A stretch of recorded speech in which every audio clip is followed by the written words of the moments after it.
terem conhecido o caminho da verdade. Você pode imaginar isso? Que existe um lugar melhor do que o que é nunca ter sabido de nada, nunca ter ouvido nada, ter nascido alienado, sem ouvir falar de coisa alguma, que ainda é um lugar infinitamente melhor do que o seu, que anda aí com a Bíblia embaixo do braço e não tem nada na mente e no coração, e que fica aplaudindo a anti-mensagem contra o Evangelho de Cristo Jesus, vivendo contra a vontade explicitada e declarada de Deus na terra, todo dia, vivendo de ódio e não de amor. E quem não vive de amor não estará fazendo a vontade de Deus neste planeta em circunstância alguma, em tempo algum. Por isso, o reino vem para mim e me potencializa para eu viver e fazer a vontade de Deus na terra. E mexer com os céus. Paulo escrevendo aos Efésios, que até os principados e potestades aprendem com as práticas da verdadeira igreja e dos verdadeiros discípulos de Jesus, vivendo na face da terra, os verdadeiros. Não basta abrir uma porta, botar o nome de igreja, que pode ser só um galpão de defuntos zumbis e vivos, mas com o coração empedrado, como essa pedra com forma de coração que eu achei no Rio Negro, na minha terra, há quase 10 anos, ou há 10 anos, há 9 anos, no ano que a minha mãezinha partiu para o Senhor. Eu tropecei nessa pedra, às margens do Rio Negro, e era um coração, e eu peguei e trouxe, porque eu estava justamente no meio de um momento de oração, acerca do empedramento do coração, que eu via para todo lado, e pedindo a Deus pelo meu próprio, pedindo que o meu coração não se empedrasse, não ficasse assim, formato de um coração, mas natureza de pedra, sem carne, sem sangue, sem vida, sem sentimento, sem emoção, sem nada de Cristo Jesus. Como o coração de tanta gente tem se tornado, tragicamente. Olhe para dentro do seu, não olhe para ninguém do lado de fora. Eu estava olhando para o meu, dizendo, Senhor, me preserva dessa geração doida, louca, ensandecida, endiabrada. Há 9 anos, e tropecei nessa pedra e agradeci. Porque para mim foi quase um grito de Deus, foi uma topada na vontade de Deus. Leva contigo, para você olhar todo dia o que pode acontecer com um coração humano. Conhece a vontade de Deus e não assume praticá-la e vive contra ela. Embora na maior de todas as hipocrisias encha o nome, a boca com o meu nome, enquanto o coração vive afastado de mim. Vivem de discursos ideológicos, mas o coração sem nenhum amor, sem nenhuma graça, sem nenhuma piedade. Quem não ama, espiritualmente, está morto. O que me mantém vivo é o amor. E o amor se mantém vivo em mim pela prática da vontade de Deus. E aí a gente chegou no dia de ontem ao pão. Depois de fazermos essa viagem, nessa oração que não é para ser uma reza nem uma mantra, como eu já disse umas 200 vezes aqui, mas é para ser um chão, um pavimento, um piso. O Evangelho está sempre associado, é interessante, desde o Velho Testamento, quando Isaías menciona o Evangelho, pela primeira vez, as boas novas, quando ele fala de bem-aventurados, são os pés daqueles que anunciam boas novas, que anunciam o Evangelho, boas novas. E ele fala dos pés, formosos, ou abençoados, ou benditos, sejam os pés desses que andam nesse chão. Aí vem Paulo, em Efésios, no capítulo 6, e nos manda calçarmos os pés com as sandálias do Evangelho da paz. Não é da guerra, não é do ódio, é da paz. Então, Evangelho, pé, sandália, chão, caminho, verdade, vida, tem uma associação inseparável, indissolúvel na Escritura desde o Velho Testamento. Para não falar, por exemplo, no livro de Provérbios, que não usa essa palavra boas novas, e nem a palavra grega evangelho. Não. Mas fala daqueles que trazem boas notícias, que trazem palavras de vida, que se tornam medicina para a mente, para a alma, para o corpo, que se beneficia. Eu, por exemplo, vivi de um tal modo, desde a minha infância excessiva, minha adolescência extravagante, e meu ministério apaixonadamente enlouquecido na pregação para todo lado, rodando o mundo, querendo morrer, se possível, com 33 anos. Foi assim que eu comecei a pregar o Evangelho, com 18 para 19. Não tinha nenhum olhar para além dos 33, mas a palavra que me habitava é: eu quero me gastar. Aí eu comi o que era pão, o que não era pão, me enchi de tudo que me deram, não dormi, vivi apaixonadamente, pregando. Milhões creram, milhões foram beneficiados. Agora, meu coração ficou todo entupido.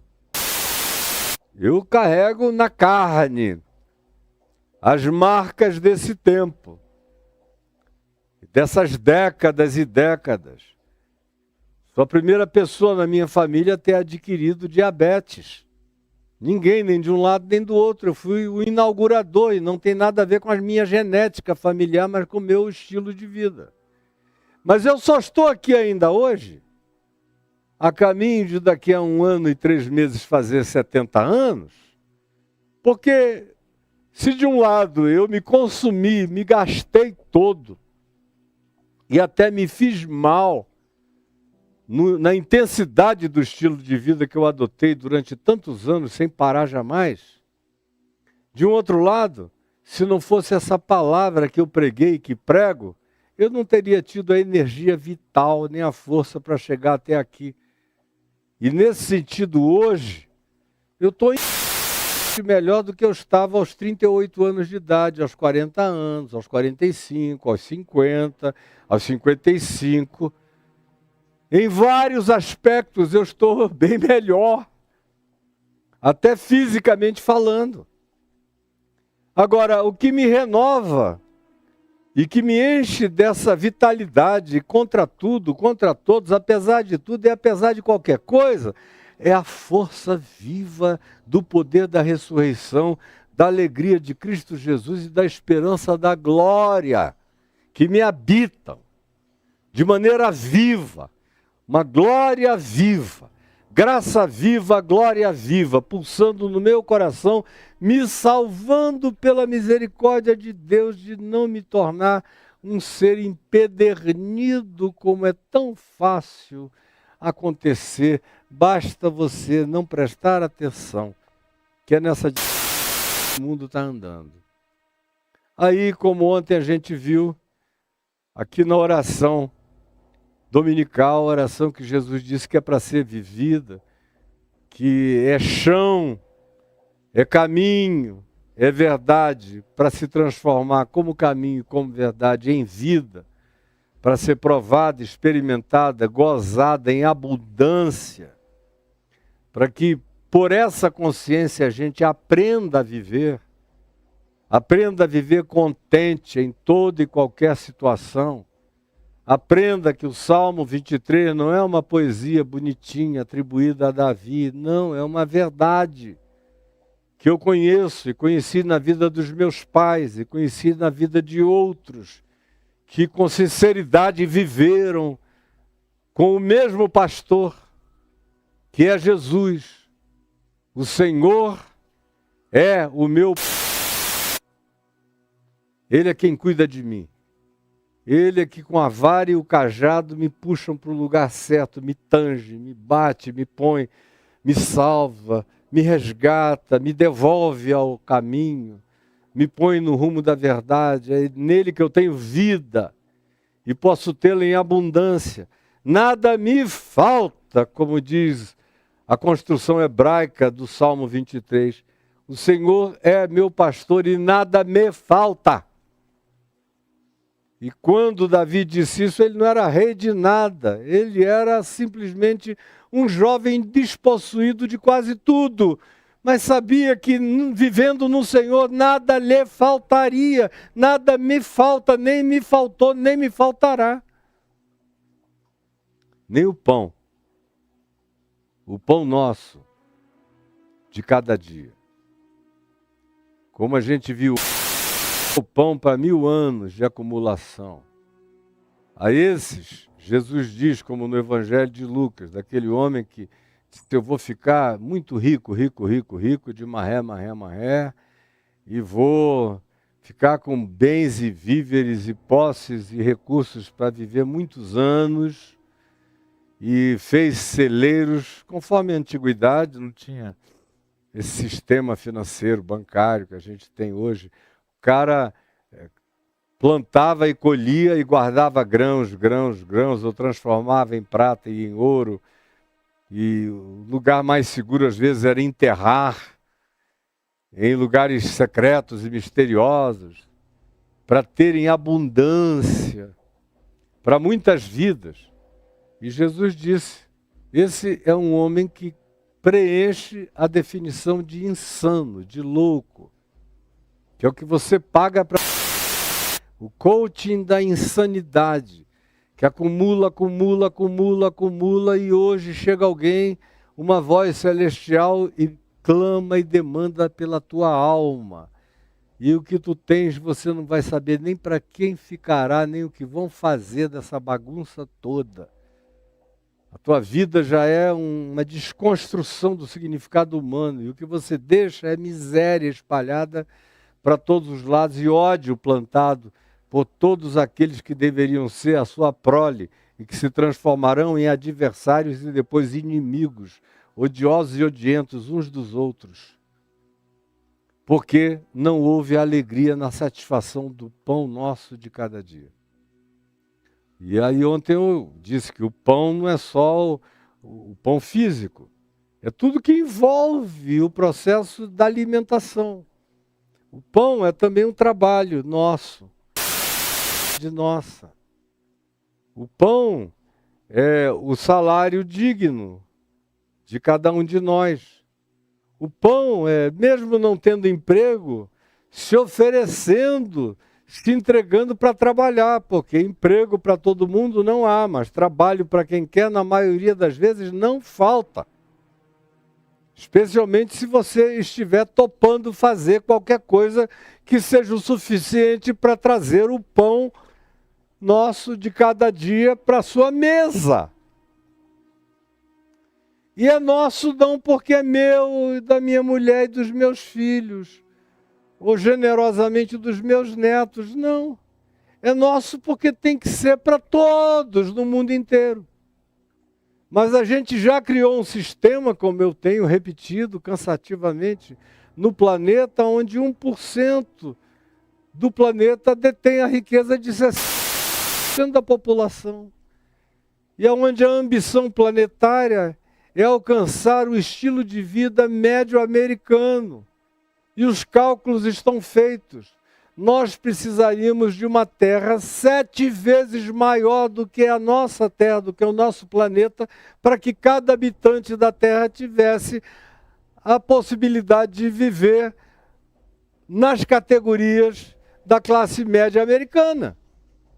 Não tem terra, não tem planeta, não tem água, não tem chão para tudo isso. Não tem. Aí tem gente que diz, mas tem tanta terra ainda para ser plantada.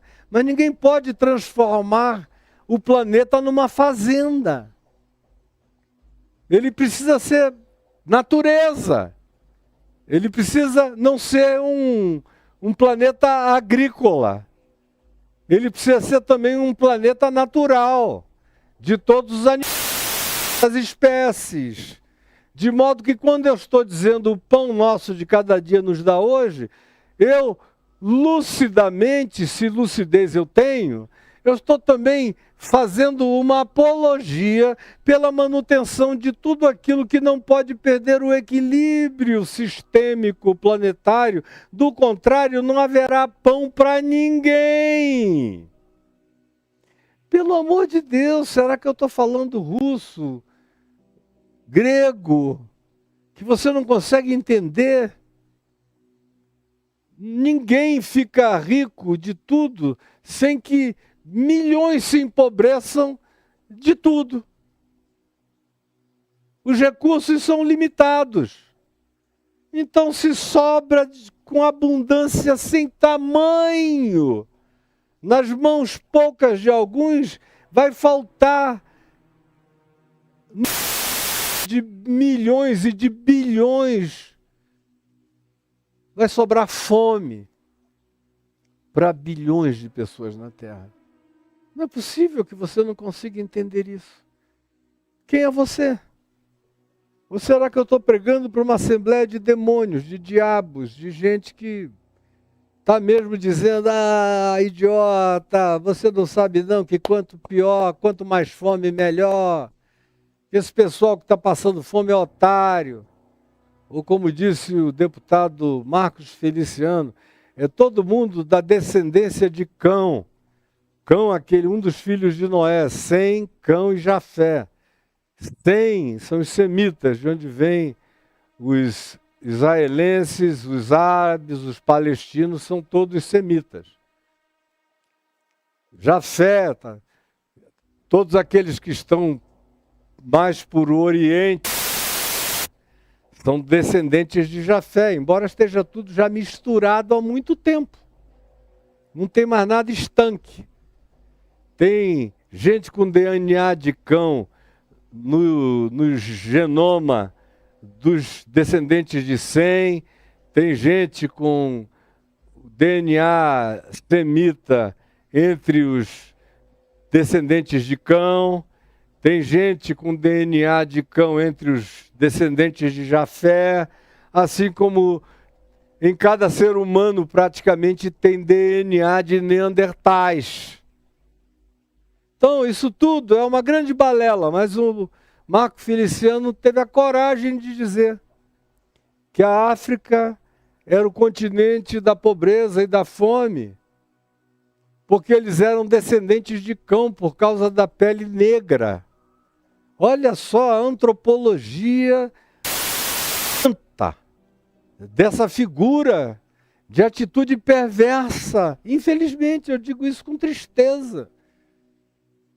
Porque é um ser que se habituou à mentira. Ele e tantos outros do mesmo tipo, da mesma categoria, infelizmente. Mas é verdade. É triste, mas é verdade. Eu digo com dor no coração. Mas é verdade.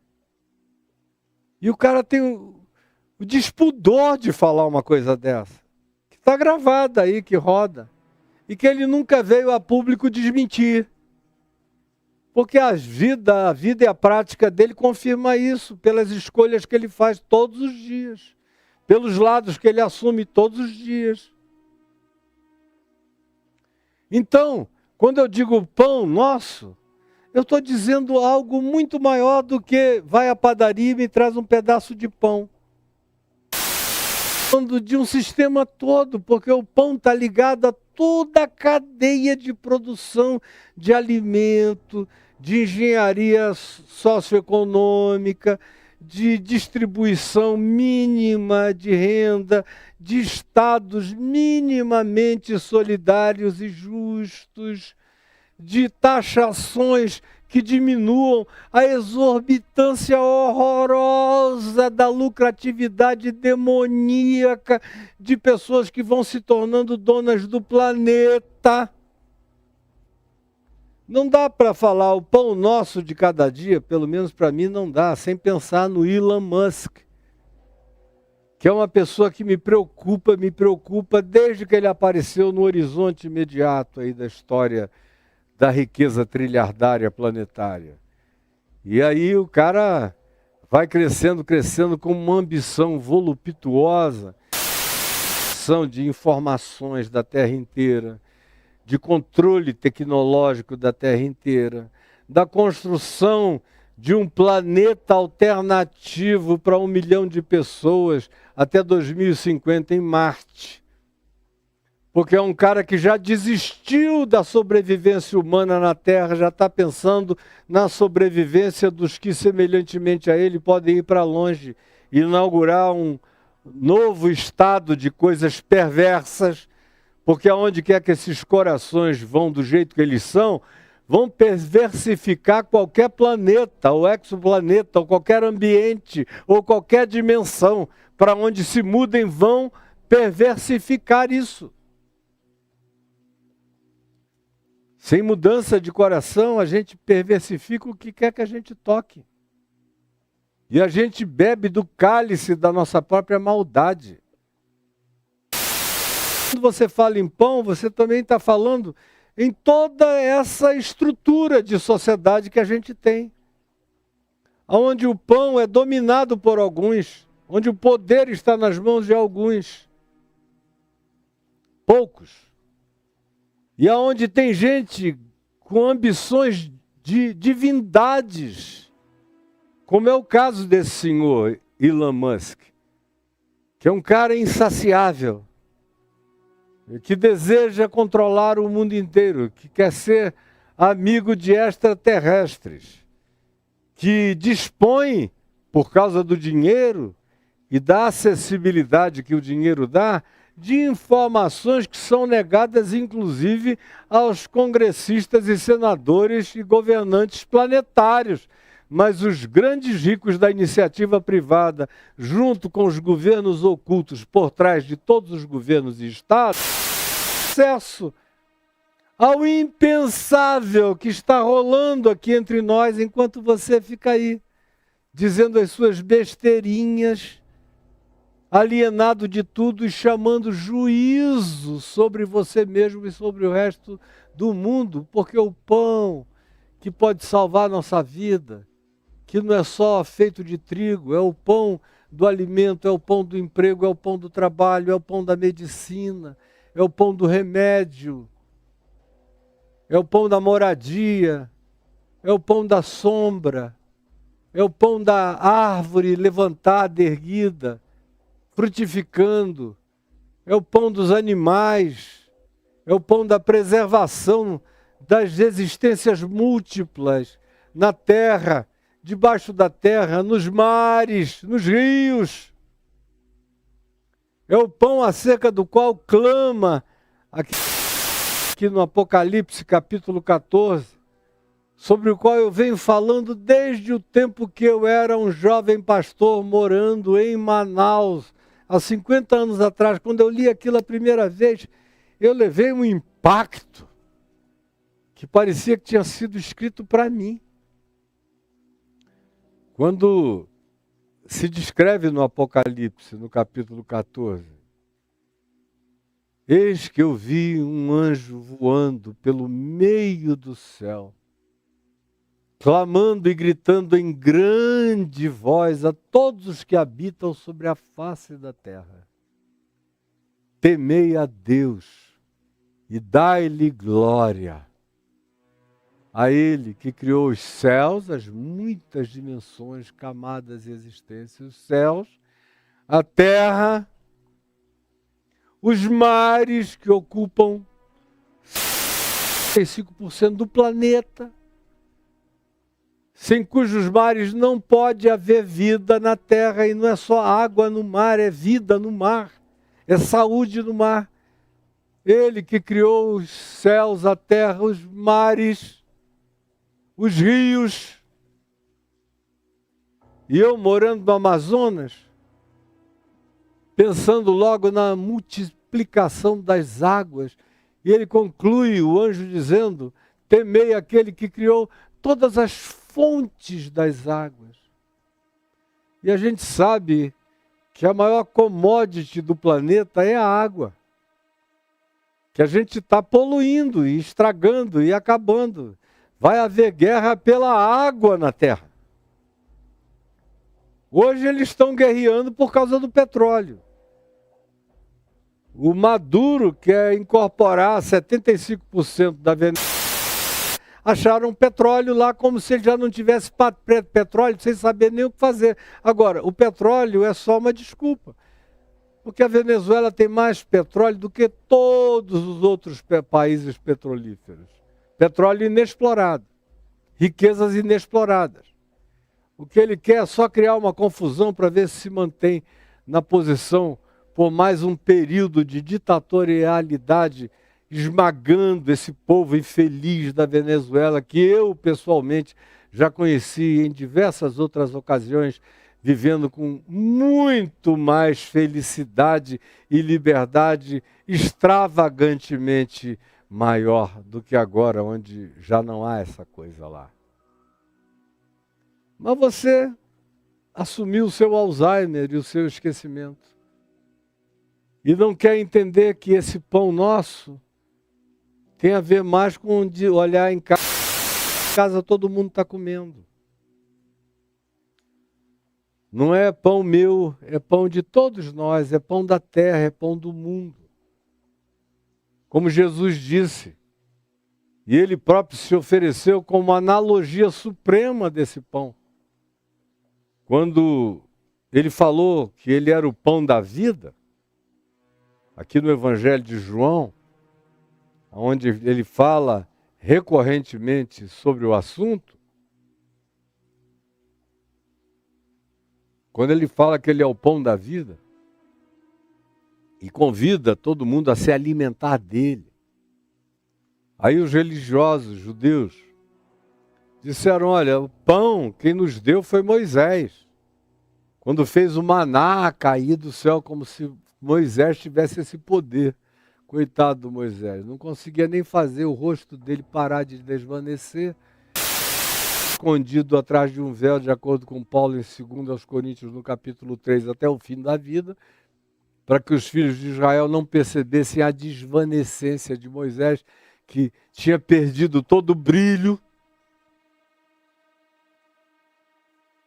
Mas os religiosos: não foi Moisés que nos deu o pão dos céus. E Jesus disse: não foi Moisés. Aquele pão, quem come daquele pão perece, como toda aquela geração pereceu, morreu no deserto.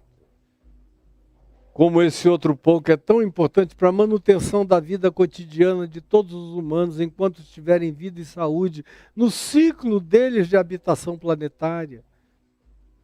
Mas é mais do que isso. O pão vivo que desceu do céu é o meu Pai que vos dá. E ele não tem período de 24 horas. Ele é o pão que todo aquele que dele come, todo aquele que desse pão se alimenta, por meio dele, e Jesus vai mais adiante e diz: por meio desse pão que sou eu, por mim viverá. Por mim viverá significa viverá a minha vida. A minha vida estará nele e ele estará vivendo a minha vida. Porque não existe divórcio. Eu não posso dizer que sou de Jesus sem viver a vida de Jesus. Isso não significa ser celibatário, não casar, não ter casa, não ter onde reclinar a cabeça. Não, isso é para alguns, poucos, que ele chamou para viverem assim. E até entre os que ele chamou para viverem desse modo, nem todos viveram desse modo. Teve gente que voltou para casa, que tinha mulher, que tinha filho. Nem todos se dedicaram completamente a uma vida sem volta para um lugar chamado casa, família, home. Gente como Paulo, que foi da estrada de Damasco embora, até ser decapitado em Roma, mas não voltou nunca mais para lugar nenhum, porque a vida dele foi a de um verdadeiro hebreu, cruzando fronteiras e fronteiras e fronteiras, indo adiante, empurrando a consciência do Evangelho cada vez mais adiante em cada lugar, cultura ou geração, onde ele chegasse e dizia: eu me faço de tudo para com todos, para ver se levo alguns ao conhecimento do Evangelho de Cristo Jesus. Esse pão, portanto, tem todos esses elementos de composição que tem que ser nosso. Começa com a materialidade daquilo que satisfaz o meu estômago. Porque uma das maiores tentações da vida é não ter pão. Foi por aí que o diabo começou com Jesus. Você lembra disso? Foi: transforma essa pedra em pão. Você não está com fome? Depois de 40 dias e 40 noites sem comer, sem beber, sem nada, está morrendo de fome, tadinho. Por que você que tem esse poder todo, não transforma pedras em pães? Aí Jesus diz a ele o que diz a ele em ti hoje, em você hoje. Está escrito: diabo, nem só de pão viverá o homem. Não é só das materialidades imediatas desse pão. Esse pão é essencial. A gente precisa. E o que eu estou praticando aqui, 40 dias e 40 noites de jejum, não foi assim que eu vivi do dia que eu nasci nem até o dia de hoje. Eu comi pão todo dia. E eu vou precisar comer pão todo dia enquanto eu estiver neste corpo aqui na terra. Mas eu não existo para cultuar a materialidade de nenhuma forma, de coisa alguma. Eu estou aqui para colocar em primeiro lugar o pão que vem do céu e que projeta a vida não só para alguns anos na terra, mas nos faz ser projetados para a vida eterna e para a consciência dela, que faz a própria aquisição do pão se tornar algo com uma dimensão de consciência e de lucidez. Te dizer que o pão não é só meu, é nosso, que me dá o prazer e a alegria de ganhar não o pão para mim, mas também de progredir e ganhar para outros. No mundo onde até os filhos, para conseguirem pão dos pais, precisam entrar com ações judiciais, porque o cara não tem coração para dar pão aos filhos que ele gerou. Só porque ele e a mulher se separaram e agora ela está casada de novo, ou tem um namorado. Quem passa fome são os filhos que ele pune, porque é perverso. E o amor se esfriou do coração de todos, inclusive a paternidade e a maternidade estão em estados falimentares. Mas o cara não entende. Para os filhos dele. Vai entender para quem mais? Para quem está gemendo na África? Ou no Vale do Jequitinhonha? Ou aqui em Brasília, na maior favela já do Brasil, cujo nome eu vivo esquecendo. Toda vez que eu vou pensar no nome, eu esqueço. Você lembra qual é o nome? Como? Sol Nascente. Que passou ultrapassou a Rocinha, no Rio de Janeiro. Sol Nascente. Olha o nome mais irônico. A maior favela do Brasil, em Brasília, nos arredores, aqui numa das cidades satélites, no entorno, e se chama Sol Nascente. Sol de quê? Só se for o sol das bolhas da gente, da fome da gente, da miséria da gente. Porque esse sol que está nascendo para matar cada dia mais. Quem é que pensa nisso? Eu sei que eu estou falando sozinho. Eu sei que é muito pouca gente que quer ouvir isso. Eu não estou assim, iludido não. Eu estou aqui lúcido e consciente do meu lugar, do meu papel, do meu chamado, da minha vocação em Cristo Jesus para dizer a verdade. Mesmo que eu a fale sozinho, mesmo que ninguém queira ouvi-la, eu estou na companhia de profetas que não foram aplaudidos nos palácios, nem pela maioria, que não tiveram milhões e milhões e milhões de seguidores. Não, eu estou na companhia daqueles que entram pela porta estreita, no caminho estreito, acerca do qual Jesus diz que são poucos os que acertam com ele, porque a maioria vai no fluxo da loucura. Aonde tiver mais gente correndo para lá é para onde essa massa insana corre junto, sem reflexão nenhuma. São seres desmemoriados, descerebrados,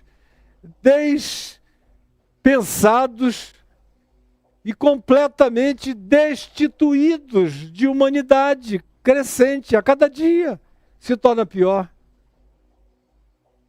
Aí como é que esse mundo pode ter esperança se a gente lidando com coisas básicas como o pão, a gente não chega a uma conclusão mínima de que não basta eu comer?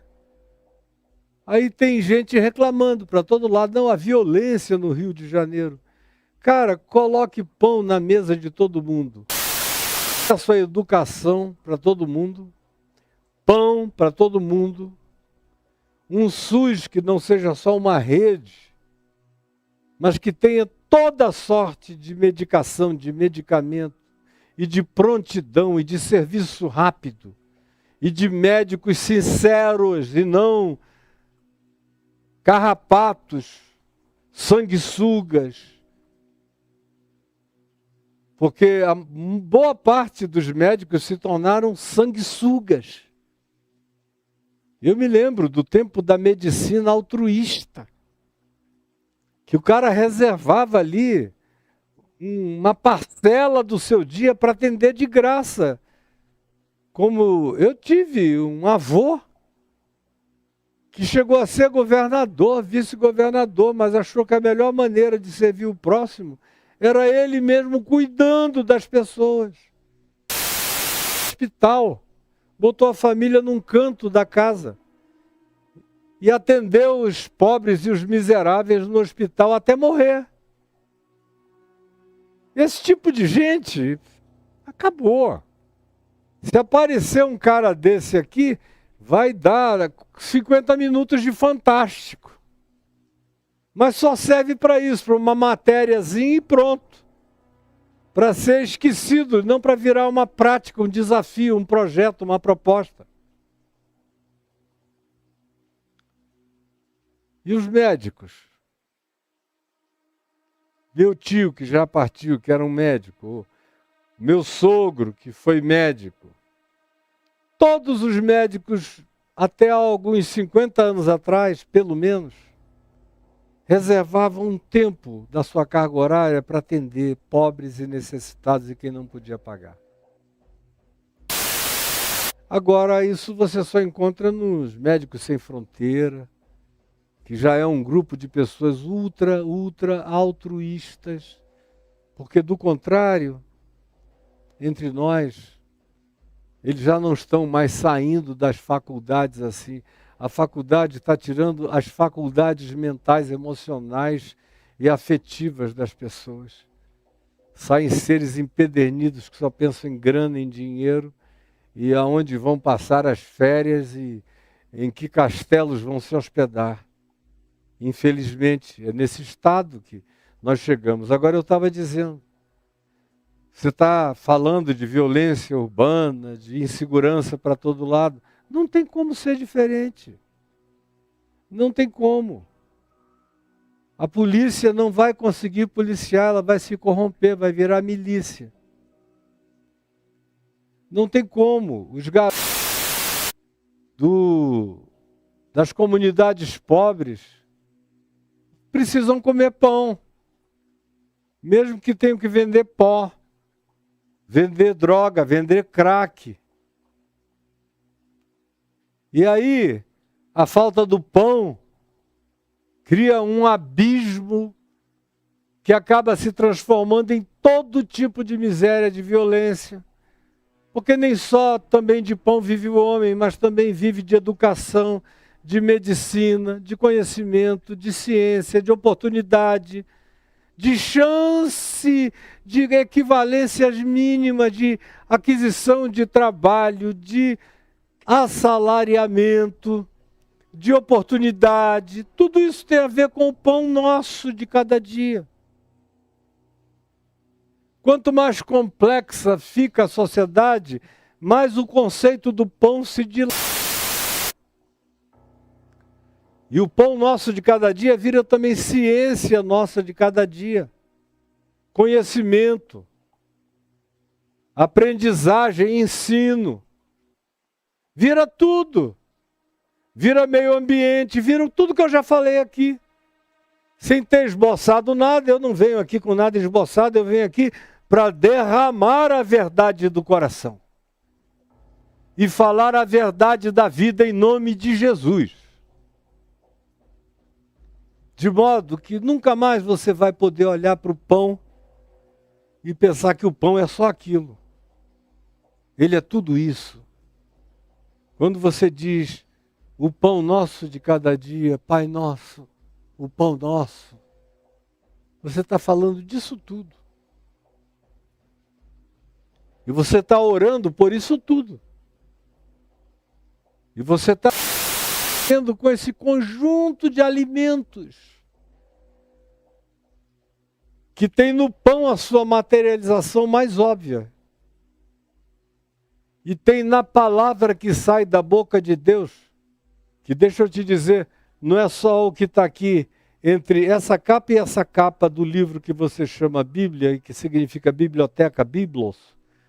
Não apenas nessa biblioteca, tem gente que diz, Deus, a palavra de Deus está na minha biblioteca. E eu ando com ela. Está também aqui. E tem coisas na tua biblioteca que já ficaram vencidas. Mas as palavras de Jesus permanecem eternamente e não tem prazo de validade. É para essa palavra que você é chamado a crer e a encarnar. Essa palavra não tem reinterpretação, nem reedição, nem prazo de validade. É única e perene. Deus falou já muitas vezes, de muitos modos e de muitas maneiras, aos nossos antepassados, através de profetas e de muitos outros modos diferentes.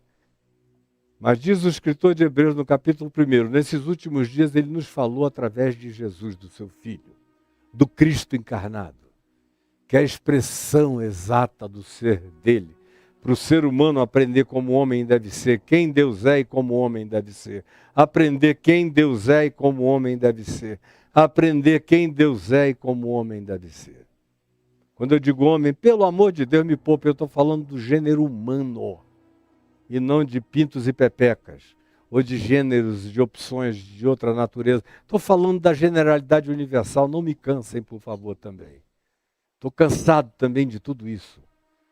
É exaustivo demais viver nessa geração de detalhamento de vida, só discursos, e de grande hipocrisia. O pão nosso nos dá hoje como consciência, porque se eu não receber de ti consciência, o pão vai se transformar apenas numa acumulação na minha mão e numa ausência brutal e mortal na existência de milhões. Por isso, por favor, nos ajuda a entender a amplitude do significado desse pão. É o que eu te peço, Senhor Jesus, que tu nos faças compreender agora, nesse dia, nessa hora, em teu nome.